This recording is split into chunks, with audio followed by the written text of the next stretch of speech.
Kokia administracijos direktorius, mano pinigai. Gal geriau gatvės asfaltuoti, mokyklą renovuoti, gal dar ką nors. Štai apie ką aš kalbu. Aš nekalbėjau apie 35 milijonų. Kiek tų milijonų bus, man visai nesvarbu, bet jie bus. Jie bus. Bus ne 300 tūkstančių, bet bus milijonų. Tai garantuotai jie bus. Ir aš jie negąsdinu, jie paprasčiausiai bus. Ir juos mes turėsim iš kur tai paimti, kur tai padėti. Kieno tai pinigai? Kaip mes čia galim sakyti, čia ne mūsų, reiškia, čia jūs gyventojai šilumą gaunate, kad ten mokat kiti iš biudžeto, čia ne mūsų. Nėra tai, čia mūsų pinigai.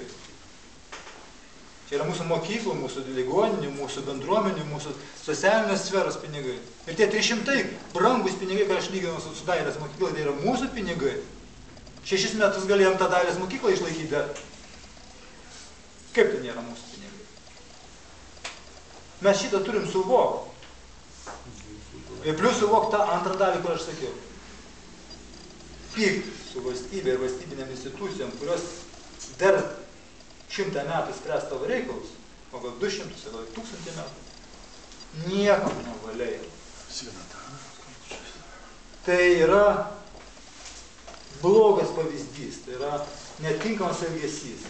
Ir čia bus irgi ta moralinė žala, kurią mes visi pajusime, į kurios galbūt neturtinė teisme vadinama žala, kurios gal ant kiekvieno žmogaus neišdėsi, pinigais nepaskaičiuosi, bet tai bus.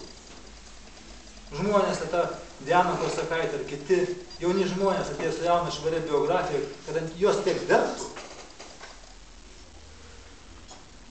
jie kentėtų. Palaukit, kodėl? Dėl ko? Negalim šiaip su žmonėmis. Ką Šimašius nejaunas žmogus, irgi pakankamai jaunas.